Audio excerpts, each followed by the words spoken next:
ਵਾਹਿਗੁਰੂ ਵਾਹਿਗੁਰੂ ਵਾਹਿਗੁਰੂ ਵਾਹਿਗੁਰੂ ਵਾਹਿਗੁਰੂ। ਗੁਰੂ ਜੀ ਦੀ ਸਾਜੀ ਨਵਾਜੀ, ਗੁਰੂ ਰੂਪ, ਗੁਰੂ ਪਿਆਰੀ ਸਾਧ ਸੰਗਤ ਜੀ, ਵਾਹਿਗੁਰੂ ਜੀ ਕਾ ਖਾਲਸਾ, ਵਾਹਿਗੁਰੂ ਜੀ ਕੀ ਫਤਿਹ। ਗੁਰਮੁਖ ਪਿਆਰਿਓ, ਜੋ ਅੱਜ ਸਤਿਗੁਰਾਂ ਨੇ ਆਪਾਂ ਨੂੰ ਹੁਕਮਨਾਮੇ ਬਖਸ਼ਿਸ਼ ਕੀਤੇ ਨੇ, ਸਤਿਗੁਰਾਂ ਦੀ ਕਿਰਪਾ ਦੁਆਰਾ ਉਹਨਾਂ ਦੇ ਉੱਪਰ ਆਪਾਂ ਵਿਚਾਰ ਕਰਨੀ ਹੈ। ਧੰਨ ਧੰਨ ਸ਼੍ਰੀ ਗੁਰੂ ਨਾਨਕ ਦੇਵ ਜੀ ਮਹਾਰਾਜ, ਉਹਨਾਂ ਦੇ ਮੁਖਾਰਬਿੰਦ ਵਿੱਚੋਂ ਉਚਾਰਨ ਕੀਤੀ ਹੋਈ ਗੁਰਬਾਣੀ ਮਹਾਰਾਜ ਸੱਚੇ ਪਾਤਸ਼ਾਹ ਫਰਮਾਉਂਦੇ, ਧਨਾਸਰੀ ਮਹੱਲਾ ਪਹਿਲਾ, ਘਰ ਦੂਜਾ, ਅਸ਼ਟਪਦੀਆਂ। ਇੱਕ ਓੰਕਾਰ ਸਤਿਗੁਰ ਪ੍ਰਸਾਦ।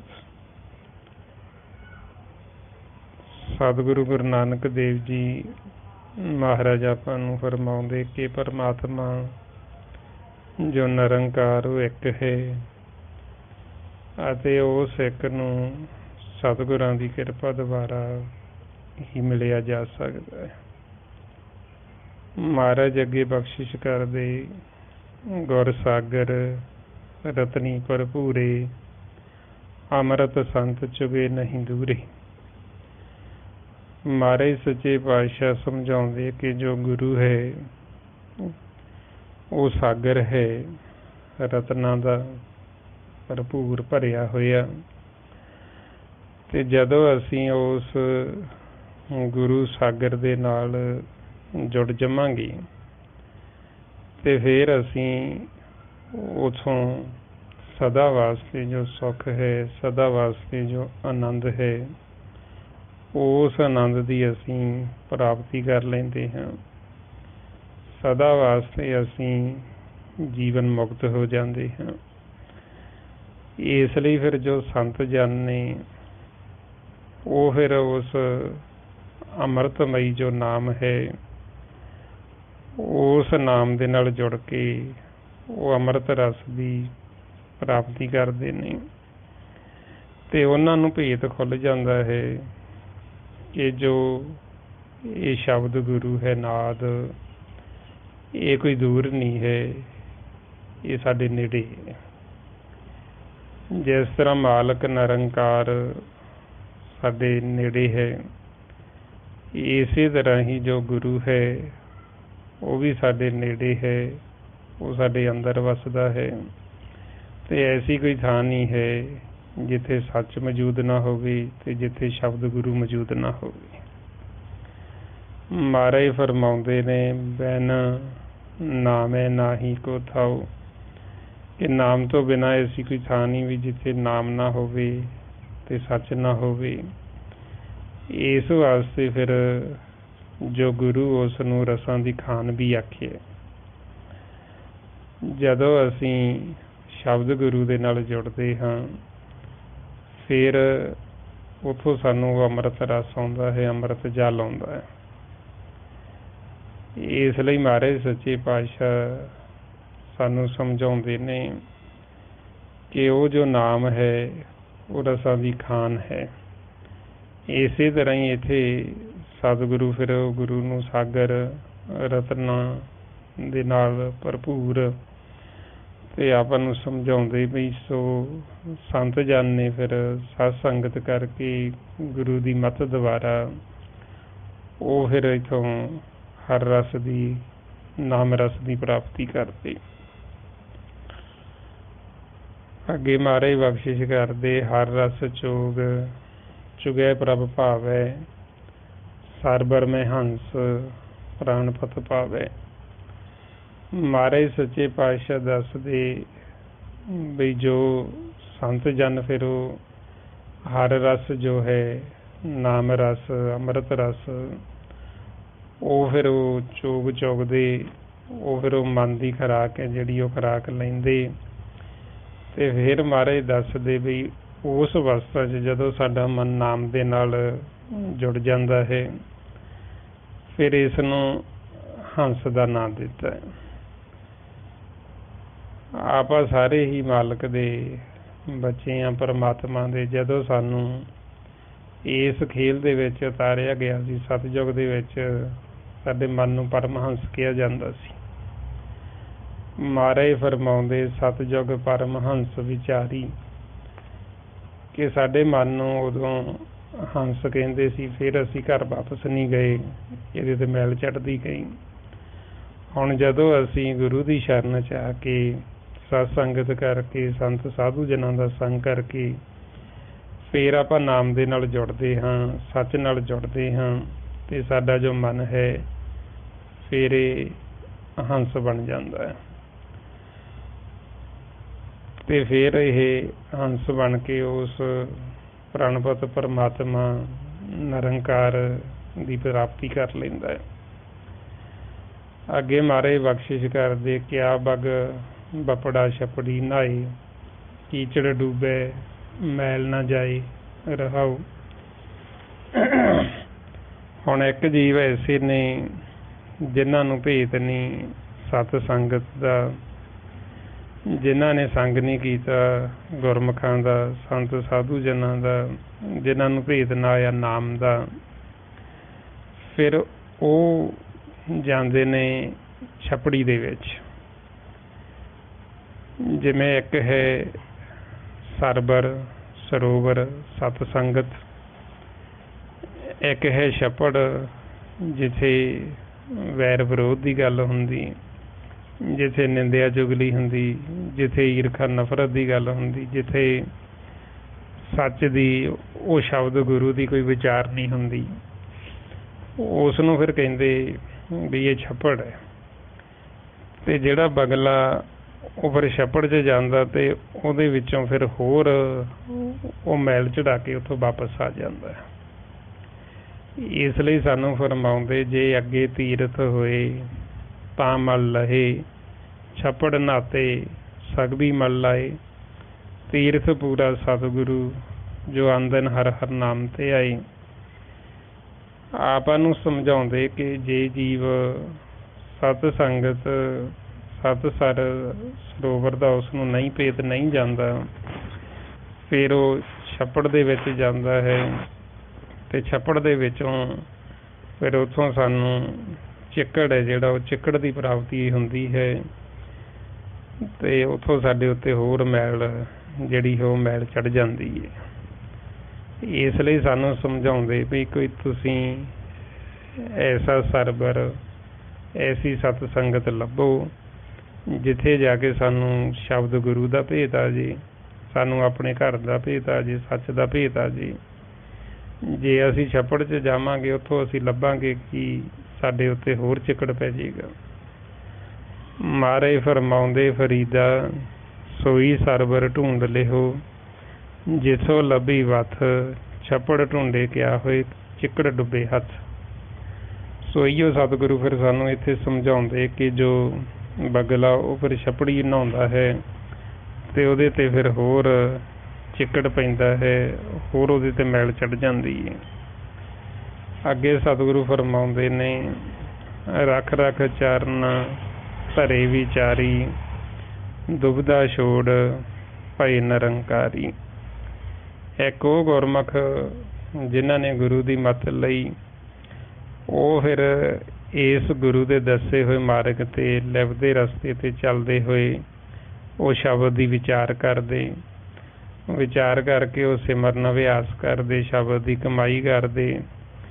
ਫਿਰ ਉਹ ਇਹ ਦੁਬਿਧਾ ਜਿਹੜੀ ਹੈ, ਇਹ ਦੁਬਿਧਾ ਨੂੰ ਛੱਡ ਕੇ ਫਿਰ ਉਹ ਨਿਰੰਕਾਰ ਦਾ ਹੀ ਰੂਪ ਹੋ ਜਾਂਦੇ, ਮਾਲਕ ਦੇ ਨਾਲ ਮਿਲਾਪ ਕਰ ਲੈਂਦੇ।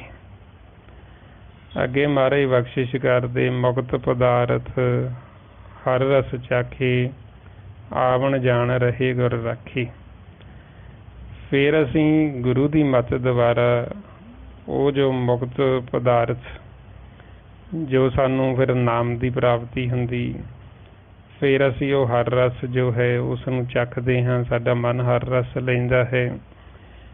ਉਹ ਹਰ ਰਸ ਲੈਣ ਦੇ ਨਾਲ, ਨਾਮ ਦੀ ਪ੍ਰਾਪਤੀ ਦੇ ਨਾਲ ਫਿਰ ਸਾਡਾ ਜਿਹੜਾ ਆਉਣ ਜਾਣ ਹੈ, ਇਹ ਆਉਣ ਜਾਣ ਦਾ ਗੇੜ ਸਾਡਾ ਖਤਮ ਹੋ ਜਾਂਦਾ ਹੈ।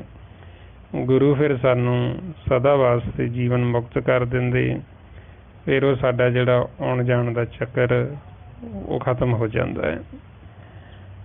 ਅੱਗੇ ਮਹਾਰਾਜ ਫਰਮਾਉਂਦੇ, ਸਰਬਰ ਹੰਸਾ ਛੋੜ ਨਾ ਜਾਏ, ਪ੍ਰੇਮ ਭਗਤ ਕਰ ਸਹਿਜ ਸਮਾਏ। ਮਹਾਰਾਜ ਦੱਸਦੇ ਵੀ ਜੋ ਹੰਸ ਹੈ ਉਹ ਫਿਰ ਇਹ ਸਰੋਵਰ ਨੂੰ, ਸੱਚ ਨੂੰ, ਨਾਮ ਨੂੰ ਛੱਡਦਾ ਨਹੀਂ, ਸਤ ਸੰਗਤ ਨੂੰ ਛੱਡਦਾ ਨਹੀਂ। ਫਿਰ ਉਸ ਨੂੰ ਇਹਦੇ ਬਦਲੇ ਹੀ ਜਦੋਂ ਮਾਲਕ ਦਾ ਅਸੀਂ ਦਰ ਨਹੀਂ ਛੱਡਦੇ, ਅਸੀਂ ਸਿਮਰ ਨਹੀਂ ਛੱਡਦੇ, ਫਿਰ ਸਾਨੂੰ ਪ੍ਰੇਮਾ ਭਗਤੀ ਜੋ ਹੈ ਉਹਦੀ ਪ੍ਰਾਪਤੀ ਹੁੰਦੀ ਹੈ ਅਤੇ ਸਾਡਾ ਜੋ ਮਨ ਹੈ ਉਹ ਸਹਿਜ ਅਵਸਥਾ ਦੇ ਵਿੱਚ ਸਦਾ ਵਾਸਤੇ ਆਨੰਦ ਅਵਸਥਾ 'ਚ ਆ ਜਾਂਦਾ ਹੈ ਅਤੇ ਸਹਿਜ ਦੇ ਵਿੱਚ ਹੀ ਅਸੀਂ ਫਿਰ ਮਾਲਕ ਦੇ ਨਾਲ ਮਿਲਾਪ ਕਰਦੇ ਹਾਂ। ਮਾਰੇ ਫਰਮਾਉਂਦੇ, ਸਤਿਗੁਰ ਤਾਂ ਪਾਇਆ ਸਹਿਜ ਸੀਤੀ, ਕਿ ਜਿਨ੍ਹਾਂ ਨੇ ਵੀ ਸਤਿਗੁਰ ਦੀ ਪ੍ਰਾਪਤੀ ਕੀਤੀ ਉਹਨਾਂ ਨੇ ਸਹਿਜ ਦੇ ਵਿੱਚ ਸਹਿਜ ਸੁਭਾਅ ਹੀ ਫਿਰ ਮਾਲਕ ਨੇ ਕਿਰਪਾ ਕੀਤੀ।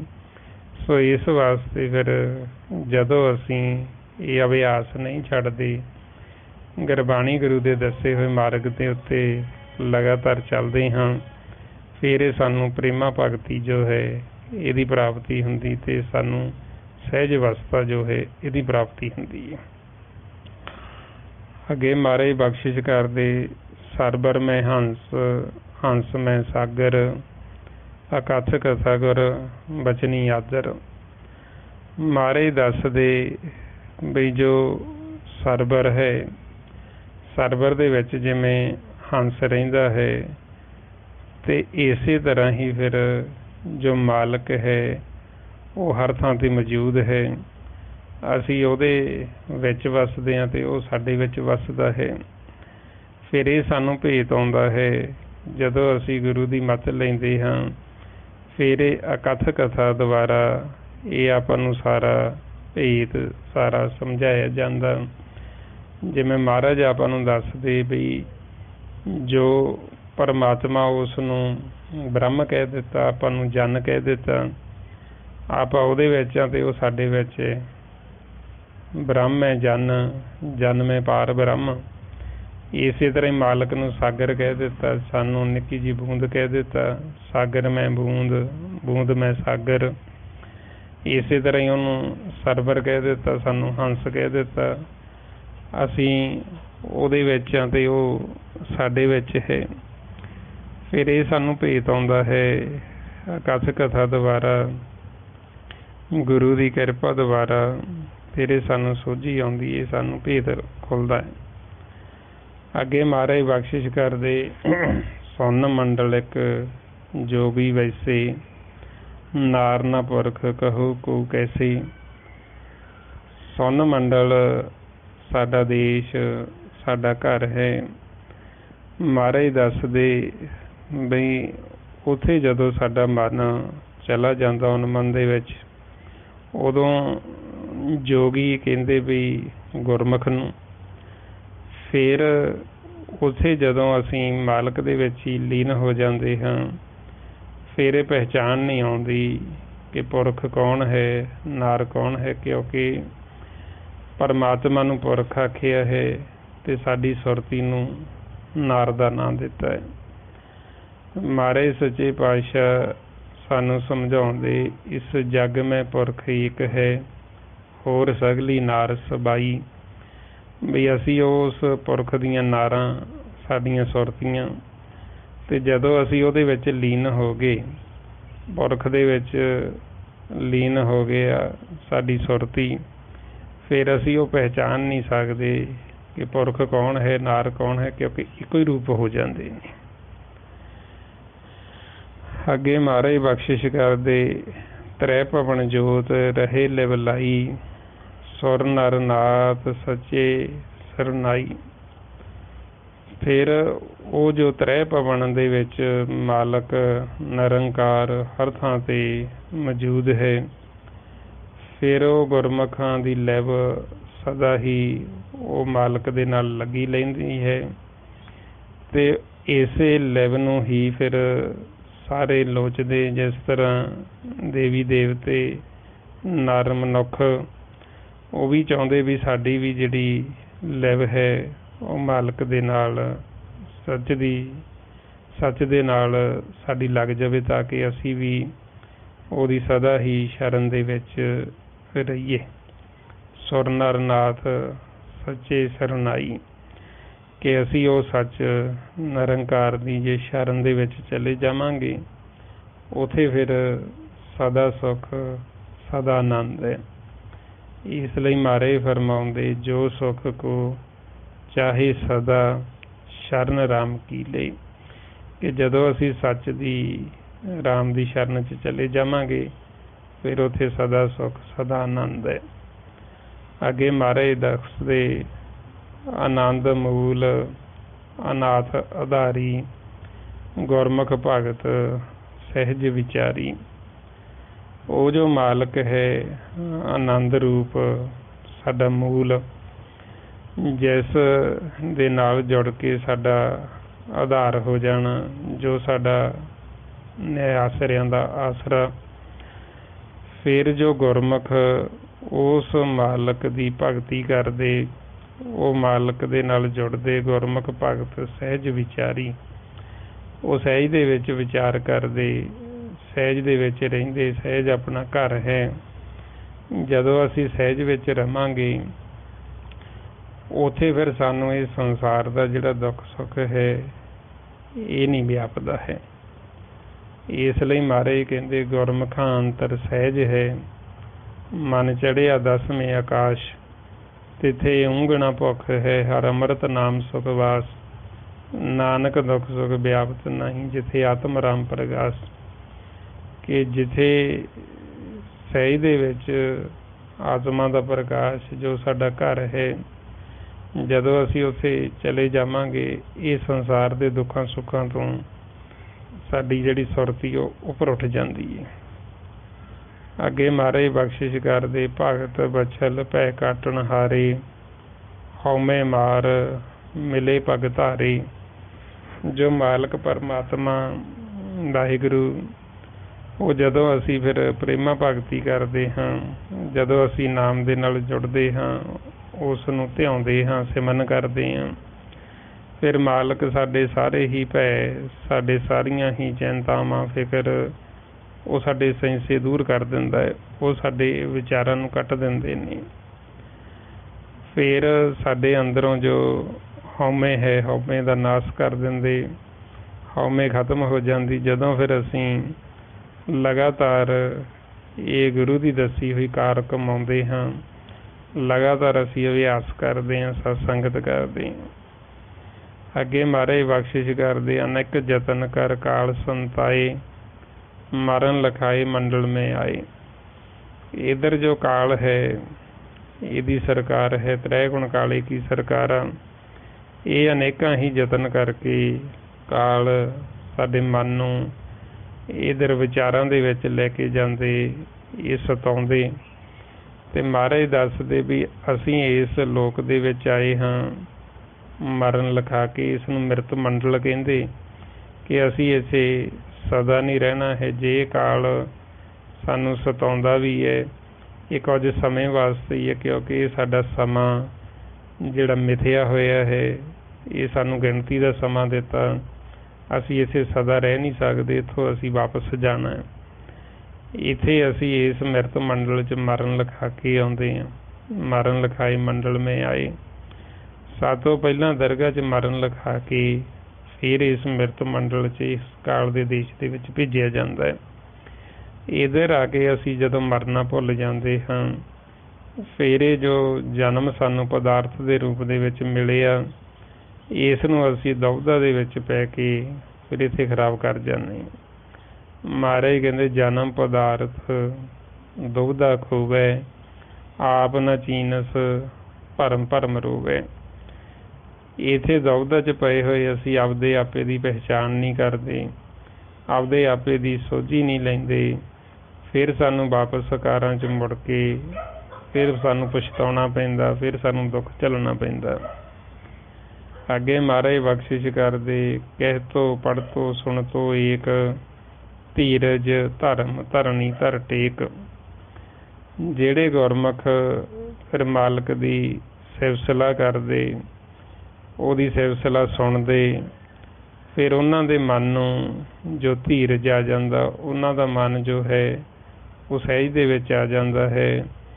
ਕਿਉਂਕਿ ਸਾਨੂੰ ਭੇਦ ਖੁੱਲ੍ਹਦਾ ਸੰਗਤ ਕਰਕੇ, ਗੁਰੂ ਦੀ ਮੱਤ ਲੈ ਕੇ, ਕਿ ਜੋ ਮਾਲਕ ਹੈ ਪਰਮਾਤਮਾ, ਜੇ ਅਸੀਂ ਉਹਦੀ ਟੇਕ ਰੱਖਾਂਗੇ ਤੇ ਫਿਰ ਸਾਨੂੰ ਨਿਰਾਸ਼ ਨਹੀਂ ਹੋਣਾ ਪਏਗਾ। ਫਿਰ ਸਾਡਾ ਮਨ ਹੈ ਜਿਹੜਾ ਉਹ ਸਹਿਜ ਦੇ ਵਿੱਚ ਉਹ ਆ ਜਾਏਗਾ ਤੇ ਉਹ ਸਦਾ ਵਾਸਤੇ ਸੁਖੀ ਹੋ ਜਾਏਗਾ। ਜੇ ਅਸੀਂ ਟੇਕ ਹੋਰ ਕਿਸੇ ਤੇ ਰੱਖਦੇ ਹਾਂ ਫਿਰ ਸਾਨੂੰ ਨਿਰਾਸ਼ ਹੋਣਾ ਪੈਂਦਾ ਹੈ। ਇਸ ਲਈ ਮਹਾਰਾਜ ਕਹਿੰਦੇ, ਮਾਨਕ ਕੀ ਟੇਕ ਬਿਰਤੀ ਸਭ ਜਾਣ, ਦੇਵਨ ਕੋ ਏਕੇ ਭਗਵਾਨ। ਹੁਣ ਜਿਨ੍ਹਾਂ ਨੇ ਉਸ ਪਰਮਾਤਮਾ ਧਰਤੀ ਦਾ ਜੋ ਆਸਰਾ, ਧਰਨੀ ਧਰ ਮਾਲਕ ਪਰਮਾਤਮਾ ਵਾਹਿਗੁਰੂ, ਜਿਨ੍ਹਾਂ ਨੇ ਉਹਦੀ ਟੇਕ ਰੱਖੀ, ਜਿਨ੍ਹਾਂ ਨੇ ਉਹਨੂੰ ਆਪਦਾ ਆਸਰਾ ਸਮਝਿਆ, ਤੇ ਫਿਰ ਉਹਨਾਂ ਨੂੰ ਨਿਰਾਸ਼ ਨਹੀਂ ਹੋਣਾ ਪੈਂਦਾ।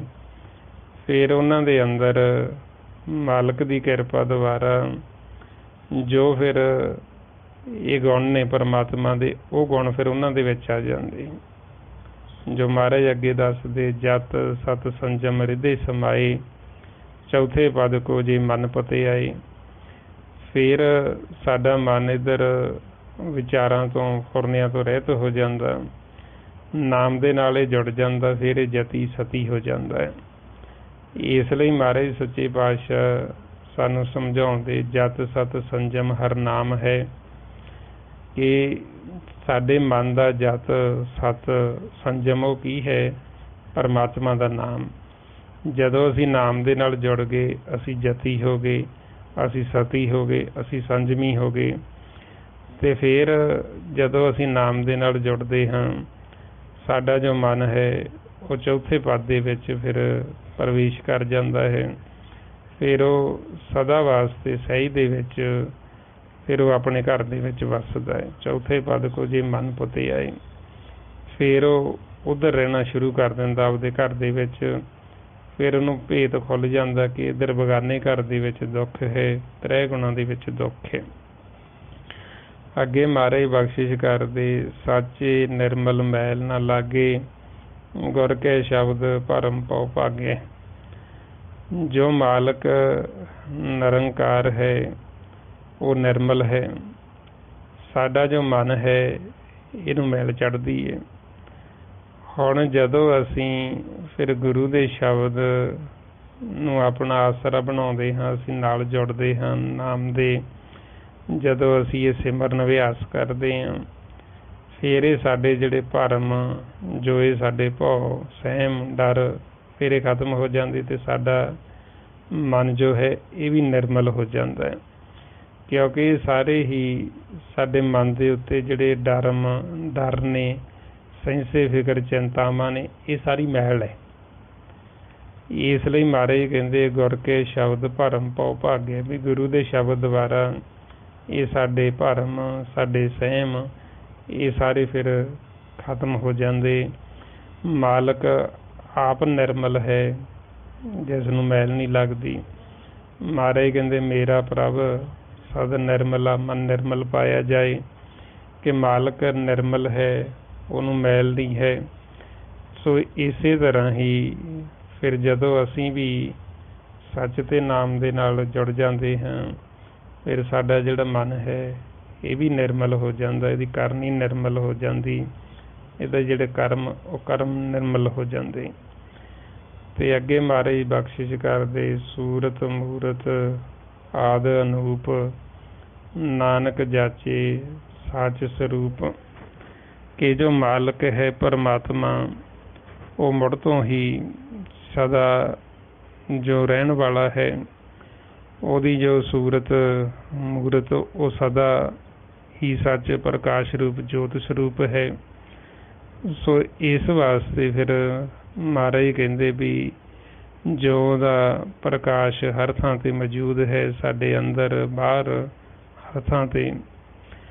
ਤੇ ਮਹਾਰਾਜ ਕਹਿੰਦੇ ਬਈ ਅਸੀਂ ਵੀ ਉਸ ਮਾਲਕ ਨਿਰੰਕਾਰ ਜੋ ਪਰਮਾਤਮਾ ਵਾਹਿਗੁਰੂ ਹੈ ਉਹਦੇ ਦਰ ਦੇ ਉੱਤੋਂ ਫਿਰ ਇਹ ਅਸੀਂ ਵੀ ਨਾਮ ਦੀ ਦਾਤ, ਇਹ ਪ੍ਰੇਮਾ ਭਗਤੀ ਦੀ ਜਿਹੜੀ ਦਾਤ ਹੈ ਉਹ ਮੰਗਦੇ ਹਾਂ। ਨਾਨਕ ਜਾਚੇ ਸਾਚ ਸਰੂਪ, ਕਿ ਅਸੀਂ ਵੀ ਉਸ ਮਾਲਕ ਨਿਰੰਕਾਰ ਦੀ ਪ੍ਰਾਪਤੀ ਚਾਹੁੰਦੇ ਹਾਂ। ਸੋ ਇਹੀਓ ਫਿਰ ਆਪਾਂ ਨੂੰ ਸਤਿਗੁਰਾਂ ਨੇ ਅੱਜ ਭੇਜ ਦਿੱਤਾ ਹੈ ਕਿ ਆਪਾਂ ਵੀ ਫਿਰ ਇਹ ਸਤ ਸੰਗਤ ਕਰਕੇ, ਸਿਮਰਨ ਕਰਕੇ, ਗੁਰੂ ਦੀ ਮੱਤ ਲੈ ਕੇ, ਜੋ ਸਾਡਾ ਮਨ ਪਹਿਲਾਂ ਇਹ ਵਿਚਾਰਾਂ ਦੇ ਵਿੱਚ ਇਹ ਕਾਂ ਦੇ ਨੇ ਆਈ, ਇਹ ਬਗਲਾ ਬਣ ਜਾਂਦਾ ਹੈ, ਫਿਰ ਇਹ ਗੁਰੂ ਦੀ ਮੱਤ ਦੁਆਰਾ ਇਹ ਬਗਲੇ ਤੋਂ ਫਿਰ ਹੰਸ ਬਣ ਸਕਦਾ ਹੈ, ਕਾਂ ਤੋਂ ਫਿਰ ਹੰਸ ਬਣ ਸਕਦਾ ਹੈ। ਇਹ ਫਿਰ ਸਾਰੀ ਜਿਹੜੀ ਵਡਿਆਈ ਇਹ ਸਤ ਸੰਗਤ ਦੀ, ਗੁਰੂ ਦੀ ਹੈ। ਇਸ ਲਈ ਸਤ ਸੰਗਤ ਨੂੰ ਸਤਿਸਰ ਸਰੋਵਰ ਕਹਿੰਦੇ। ਗੁਰਬਾਣੀ ਗੁਰੂ 'ਚ ਸਾਰੀ 'ਚ ਅੰਮ੍ਰਿਤ ਹੈ ਤੇ ਇਹਨਾਂ ਨੂੰ ਅੰਮ੍ਰਿਤਸਰ ਦਾ ਨਾਮ ਦਿੱਤਾ ਹੈ, ਜਿਹਦੇ ਵਿੱਚ ਫਿਰ ਇੱਕ ਕਾਂ ਵੀ ਜੇ ਆ ਜਾਵੇ ਸਤ ਸੰਗਤ ਦੇ ਵਿੱਚ ਤੇ ਉਹ ਵੀ ਹੰਸ ਹੋ ਸਕਦਾ ਹੈ। ਮਹਾਰਾਜ ਫਰਮਾਉਂਦੇ ਅੰਮ੍ਰਿਤਸਰ ਸਤਿਗੁਰ ਸੱਤੇਵਾਦੀ, ਜਿਤ ਨਾਤੇ ਕਊਆ ਹੰਸ ਹੋ ਹੈ, ਕਿ ਜਿਹਦੇ ਵਿੱਚ ਇਸ਼ਨਾਨ ਕਰਨ ਦੇ ਨਾਲ ਜਿਹੜਾ ਕਾਂ ਮਨ ਬਣ ਚੁੱਕਿਆ ਹੈ, ਉਹ ਕਾਂ ਤੋਂ ਵੀ ਫਿਰ ਵਾਪਸ ਦੁਬਾਰਾ ਉਹ ਹੰਸ ਬਣ ਸਕਦਾ ਹੈ। ਸੋ ਇਸ ਵਾਸਤੇ ਫਿਰ ਆਪਾਂ ਨੂੰ ਸਤਿਗੁਰੂ ਸਮਝਾਉਂਦੇ ਕਿ ਇਹ ਸਾਰੀ ਮਹਿਮਾ, ਸਾਰੀ ਵਡਿਆਈ ਇਹ ਸਤ ਸੰਗਤ ਦੀ ਹੈ, ਇਹ ਸਾਰੀ ਮਹਿਮਾ ਸਤਿਗੁਰਾਂ ਦੀ ਹੈ। ਸੋ ਆਪਾਂ ਵੀ ਹੁਣ ਵੱਧ ਤੋਂ ਵੱਧ ਇਹ ਅਭਿਆਸ ਕਰੀਏ ਜੋ ਸਤਿਗੁਰੂ ਆਪਾਂ ਨੂੰ ਦੱਸ ਰਹੇ। ਗੁਰਬਾਣੀ ਗੁਰੂ ਨੂੰ ਜਦੋਂ ਪੜ੍ਹੀਏ, ਵਿਚਾਰੀਏ, ਖੋਜੀਏ ਅਤੇ ਵੱਧ ਤੋਂ ਵੱਧ ਇਹ ਆਪਾਂ ਸਤ ਸੰਗਤ ਕਰੀਏ। ਇਹ ਜੋ ਆਪਾਂ ਗਿਆਨ ਦੀ ਸਾਂਝ ਪਾਉਂਦੇ ਹਾਂ, ਸਾਰਾ ਆਪਾਂ ਨੂੰ ਗੁਰਬਾਣੀ ਗੁਰੂ ਦੁਆਰਾ ਭੇਜ ਦਿੱਤਾ ਮਹਾਂਪੁਰਖਾਂ ਨੇ, ਭਾਈ ਸਾਹਿਬ ਭਾਈ ਸੇਵਾ ਸਿੰਘ ਜੀ ਧਰਮਾਲਾ, ਕਿ ਜੋ ਸਾਡੇ ਜੀਵਨ ਦਾ ਅਸਲ ਮਕਸਦ ਹੈ, ਜਿਸ ਵਾਸਤੇ ਸਾਨੂੰ ਇਹ ਮਾਨਸ ਦੇਹੀ ਮਿਲੀ ਹੈ, ਅਸੀਂ ਕਿਵੇਂ ਇਸ ਮਾਨਸ ਦੇਹੀ ਦਾ ਲਾਹਾ ਕੱਟ ਕੇ ਮਾਲਕ ਨਿਰੰਕਾਰ ਦੇ ਨਾਲ ਮਿਲਾਪ ਕਰਨਾ ਹੈ। ਇਹੋ ਸਾਨੂੰ ਹੁਣ ਮੌਕਾ, ਹੁਣ ਸਾਨੂੰ ਵਾਰੀ ਹੈ, ਜੋ ਆਪਾਂ ਨੂੰ ਰੋਜ਼ ਸਤਿਗੁਰੂ ਫਰਮਾਉਂਦੇ, ਭਾਈ ਪ੍ਰਾਪਤ ਮਾਨੁਖ ਦੇ ਹੁਰੀਆ, ਗੋਬਿੰਦ ਮਿਲਣ ਕੀ ਇਹ ਤੇਰੀ ਵਰੀਆ। ਸੋ ਆਪਾਂ ਹੁਣ ਇਸ ਵਾਰੀ ਦਾ ਲਾਹਾ ਖੱਟਣਾ ਹੈ। ਸੋ ਇੰਨੀਆਂ ਬੇਨਤੀਆਂ, ਇੰਨੇ ਵਿਚਾਰ ਕਰਦਿਆਂ ਹੋਇਆਂ ਜੇ ਕੋਈ ਐਸਾ ਸ਼ਬਦ ਬੋਲਿਆ ਗਿਆ ਹੋਵੇ ਸੰਗਤ ਅਤੇ ਸਤਿਗੁਰੂ ਬਖਸ਼ਣਯੋਗ ਨੇ, ਬਖਸ਼ ਲੈਣਾ ਜੀ। ਵਾਹਿਗੁਰੂ ਜੀ ਕਾ ਖਾਲਸਾ, ਵਾਹਿਗੁਰੂ ਜੀ ਕੀ ਫਤਿਹ। ਵਾਹਿਗੁਰੂ ਵਾਹਿਗੁਰੂ ਵਾਹਿਗੁਰੂ ਵਾਹਿਗੁਰੂ ਵਾਹਿਗੁਰੂ ਵਾਹਿਗੁਰੂ ਵਾਹਿਗੁਰੂ ਵਾਹਿਗੁਰੂ ਵਾਹਿਗੁਰੂ ਵਾਹਿ